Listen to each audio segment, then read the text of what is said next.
I am an elevator repairman. Here's rule 1.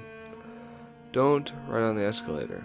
You say you need an example, an explanation of why not to take these time-saving steel staircases made of gears and chains, pulleys and grease?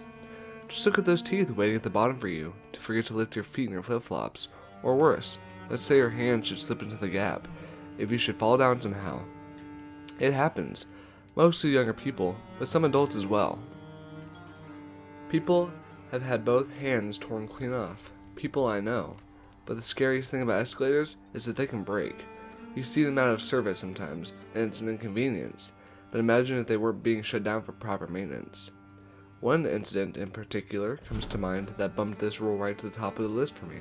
You see, elevator repair guys don't just fix elevators, we also fix escalators, as you may not have known. And those automatic stair machines are the bane of our existence. We are all terrified of them. We all know someone who has had a hand cut off or a finger pulled out by the damn things. They're that dangerous. The malls don't want you to know that. Once, I was in such a mall, a dirty, low-rent affair, like all of our other clients.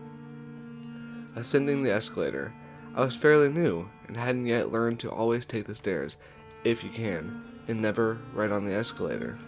Suddenly, without warning, it began to go backwards. Imagine that feeling for a second. You're about 2 stories off the ground, mall walkers and wishing fountains full of pins below you, and suddenly you begin to fall sickeningly back, downwards and off balance, towards the floor below. That's what happens when the main chain snaps. The weight of all those people pull the steel staircase back downward, faster and faster and faster, until you're in a free fall. That's what happened to me. I was about to step my foot forward off the top and onto the linoleum floor, when I heard the muffled sound of it breaking. I looked back and saw a dozen other people below me, their eyes confused, then panicked. My stomach dropped sickeningly as if I were plunging backwards down the first drop of a giant roller coaster. I heard people below me scream as the escalator began to fall back faster and faster, crashing down like a massive steel train pulled from a hillside by an unseen colossus. My body turned in midair, and I realized I was flying, without the benefit of low gravity or Superman powers. This brought with it the horrible mental image of what was to come. A tangled mass of human forms lay below me as I plummeted towards them. I saw my tools floating around me as I fell, and winced as my flathead screwdriver impaled in the elderly woman's eyes upon impact. She screamed, and I screamed, and we all screamed for ICU care after I landed on top of her with a tremendous force that caused my jaw to slap shut painfully. When I opened my eyes, I saw a bloodbath all around me. An unfortunate man was howling in pain a few feet away. He had his arm jammed into the teeth at the bottom of the escalator, and several minutes later, I witnessed what doctors referred to as degloving. When an employee arrived to pull him out, if the word itself doesn't paint a vivid enough picture, imagine this for a moment. A man with no skin on his hand, flexing and moving his fingers, watching fascinated as he sees his flesh laying on the floor, left behind like a high-quality Halloween mask for his hand. The flesh, bunched up and wrinkled, mingled from 100 sharp steel teeth, blood everywhere. My head was pounding, and I felt heat running down the side of my face as a man in a blue uniform approached and asked if I was okay, and could I get up. I said I needed a minute, but then realized it was slightly urgent when I saw the bloodied face beneath my boot. I had ended up on top of several people, including the now dead octogenarian, who I had unwittingly impaled with my favorite screwdriver. The mall manager walked over to me and stared down at me ruefully. "Do you have any idea how much this is going to cost to clean up?" I told him I had no idea. He grabbed me by the arm and pulled me off the other people. At first, I mistook his actions for him trying to be nice. But then, his security guard goons grabbed me and started to push and shove me towards his office down a long hallway. My heart began to hammer my chest. Where the hell were they taking me? I need a hospital. I think I broke my jaw. I told them, but they ignored me. The dingy floors and walls got dirtier and darker with neglect as they pushed me down back halls to an isolated room. They shoved me in there and locked the door, leaving me alone in the cold room. The space was empty, save for a single steel folding chair and a light bulb. It looked like an interrogation room at Guantanamo Bay. I could feel my pulse beating quick and heard it drumming in my ears as I tapped my foot in nervous exasperation. Minutes ticked by, turning into hours. My fear began to increase exponentially as I realized they were going to try and somehow cover this up. But how? Hundreds of people had seen it. It seemed foolish of them to even try. I waited in the room, full of anxious fear, until finally someone came in. It wasn't the manager or a security guard. This man was dressed in an expensive-looking suit and had green eyes and short, slicked hair. He looked like a lawyer. "Hello, my name is Gregory, and you are?" "Pissed off is what I am. What the hell is this anyways? You guys kidnapped me. This is an abduction. I'm being held against my will and I want to leave right fucking now." Language. He clicked his tongue, pretending to be offended by my salty speech. "I have a proposition for you. Here. Why don't you take a look? I think you'll find the terms are quite generous." I was about to spit in his face, then thought better of it. They definitely had the upper hand, currently.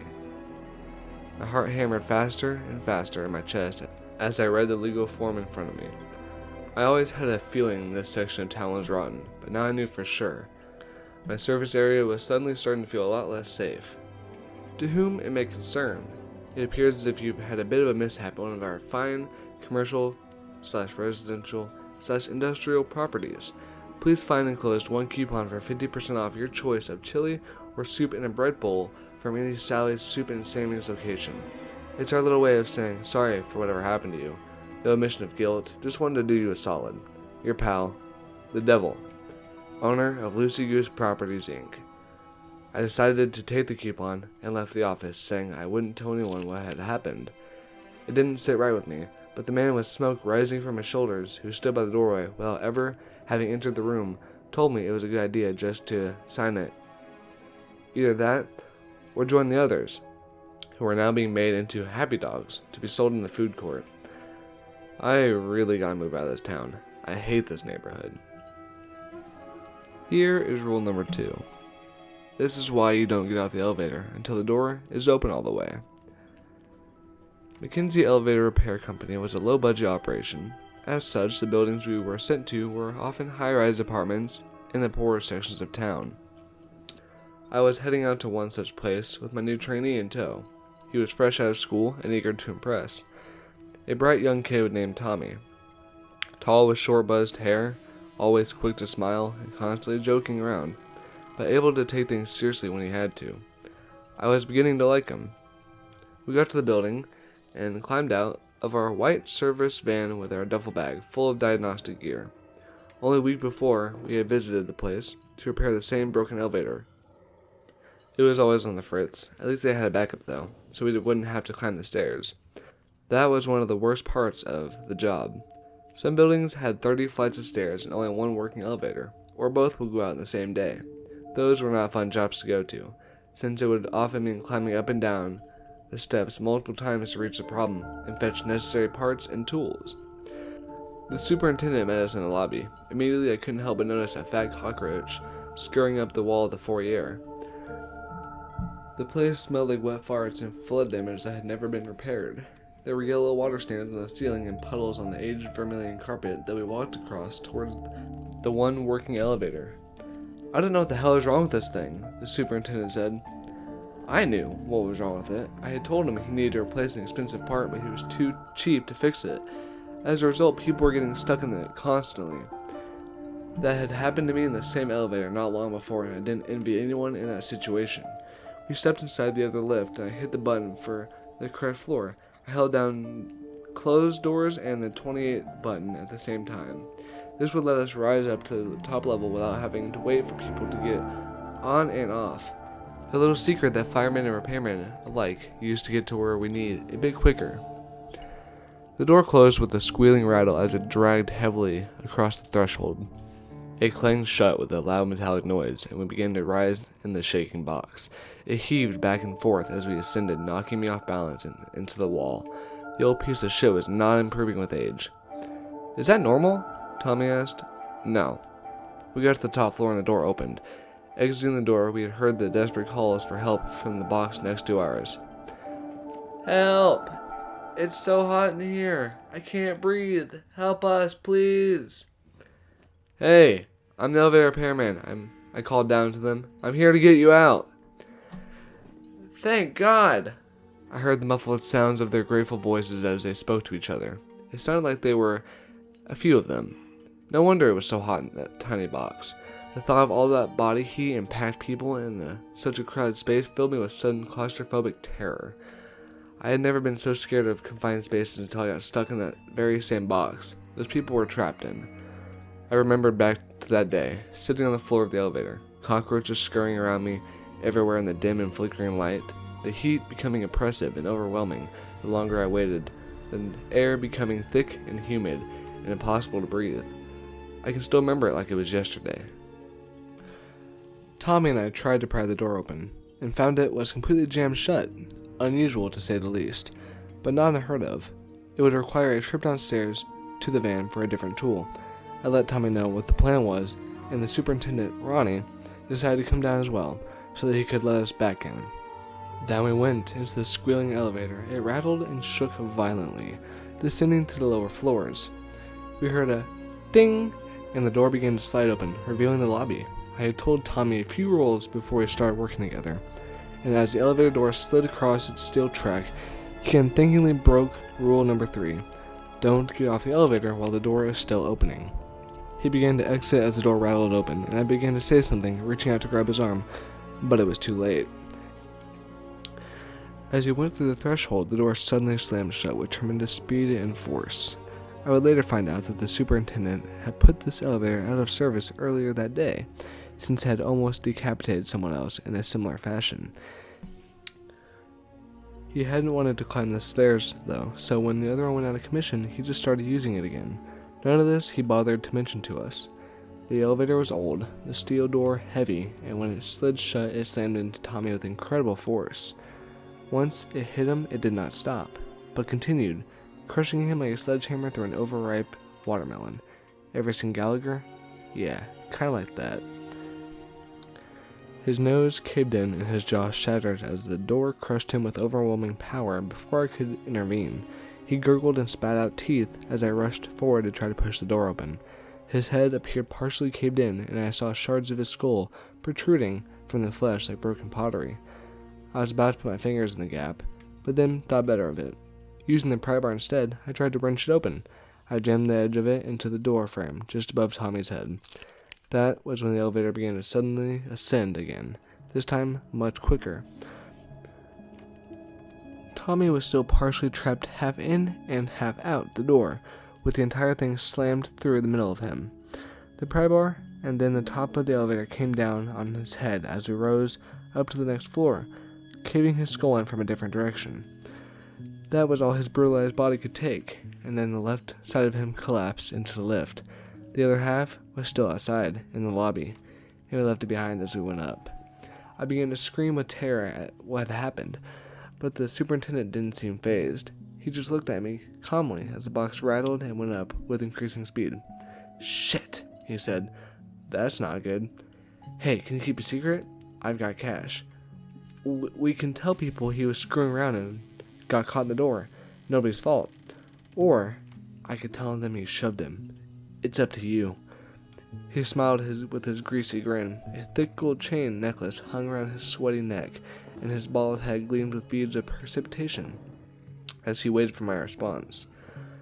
Before I could say anything, we began to free fall. The box dropped as if the cable had been cut, and I felt my stomach lurch, and the cheeseburger I had eaten for lunch began to rise up into my throat in sudden protest. If we had been up on the top floor, we would have died for sure. But as it happened, we hadn't gone that far up yet. Still, the impact was deafening, and the force of us stopping suddenly rattled my bones with horrifying pain. Ronnie, the superintendent, had been brought down to the floor with sudden force, and I saw his forehead was bleeding. He was missing a couple teeth as well. We began to ascend again, and my heart began to hammer even faster in my chest. I wanted to get off this hellish ride. Suddenly, it stopped. I heard another ding, and the elevator door opened in the lobby, revealing the other half of Tommy, as well as a small crowd of disgusted and curious tenants. The super got up, scrambling to his feet, and tried to dive out of the box. He didn't quite make it. The door stopped moving and slammed shut once again, landing with sickening force against the bloated midsection. I heard several ribs cracking loudly, and he screamed as it drove itself into him. Blood poured from his mouth, and I raced over to the controls and hit the door open button. Nothing happened. With a large spray of blood like a beach ball-sized water balloon exploding, his body was torn completely in half by the door. I hit the button again, and it opened. I waited patiently for it to slide all the way across the track and reach the other side. Then, and only then, did I step forward with confidence, leaving the gore-filled elevator behind. There was going to be a lot of paperwork after all this, I thought. Too bad. I had liked the kid. But you gotta remember the rules. Maybe I should move that one up to the list. Here is rule number 3. Never step inside without looking. You might ask, why not? Well, let's just say that the elevator isn't always going to be there when you think it's going to be there. Let's say you're looking at your phone, as I was, checking the location of your next service call. You hear the door slide open, and don't even glance up as you step forward. But as you take the next fateful step inside, you realize that something feels wrong. Why is everything black or on the periphery of the phone? Why do you feel dread crawling up your spine? That's why you look before stepping into the elevator. Because if you don't, you'll find yourself like I did, falling down and screaming as you drop down an elevator shaft made of darkness. And down below are not nice things. It's not a comfortable landing zone. It's quite the opposite. I fell down towards that deadly pit of metal parts, and the only thing that saved me was that I managed to grab onto a cable as I was descending. It bit into my hands, and I felt it tear through the flesh as I slowed, but I held firm, knowing that I would surely die without some way to slow my descent. Blood began to pour down my arms as I felt the cable start to grind against the bones of my fingers as I gradually began to slow. The slippery gore didn't help to slow my progress, though, and pretty soon I found myself speeding up, going faster and faster, once again, down into the abyss. I forced myself to grip the cable even more tightly and ground my teeth against the agony of the cable rubbing against my phalanges. When I finally got to the bottom, I was not ready for it. My feet finally hit the ground, and I felt both ankles break. I screamed and wailed in agony. Writhing on the cold, hard ground, I called out for someone, anyone to help me. No one came. I waited and waited, calling out over and over again, my desperate cries for help, absorbed by the thick concrete and steel surrounding me. Pretty soon I heard someone above me, and realized it was the elevator coming down towards me. My heart began to pound, faster and faster. I screamed at the top of my lungs. "Stop the elevator! There's someone below! There's someone below!" I heard it coming closer in the darkness. The sound was soon right on top of me, a metallic shaking and rattling which took over the world and made my teeth tremble in their sockets. It came down on my face, and I braced myself for death, and shrunk backwards, making myself as small as possible. I felt the flat surface at the bottom of the elevator mashing into my nose and heard the bones inside of it breaking, but then it stopped, just before it completely obliterated my skull. As I howled in pain and terror, I felt shards of bone going down my throat, and I coughed and gagged on their sharp edges. I screamed through a mouthful of broken teeth. "Someone down there?" I heard from just above me. Yes, go up. My nose was being crushed so badly I couldn't even yell properly. Hang on, let me take my earbuds out. What'd you say, dude? Oh shit, hang on, man. I'm gonna get you some help. And away he went, casually walking by the sounds of it, leaving me there with the elevator smashing into my face and barely enough oxygen for me to breathe, and to stay alive for more than a few minutes. I waited in the claustrophobia-inducing darkness and tried to control my breathing. This too will pass, I told myself over and over again. Only a few minutes and he'll be back. But the metal was crushing into my face in the most excruciating way, and there was no possible way to get it comfortable. I twisted and writhed, trying to make room, but found none. The air was thick, the darkness total and complete. Pretty soon I began to panic and hyperventilate, as the time stretched out forever, each second suddenly feeling like an hour or a day. I had no idea how long I was there for. I only knew that I was going to die in that elevator shaft. And then I heard someone running towards me from down the hallway. I heard them hit the button to open the door, and they got on the elevator and it began to ascend. It turned out it was another elevator technician from my company who the building manager had called. They hadn't bothered to check on me, just called it in and left me there. The guy's name was Pete. He's been working in the elevator business for over 30 years. He had heard the emergency call and raced over, leaving the job he had been working on behind. He pried open the door and pulled me out of there, clapping me on the back and telling me I was lucky to be alive. I was incapable of speech and sobbed a thank you as blood poured down my throat from my ruined nose. Sharp pieces of bone stuck out at odd angles from my broken ankles. He helped me out of the building and told me to always remember the rules. I was new and had no idea what he meant.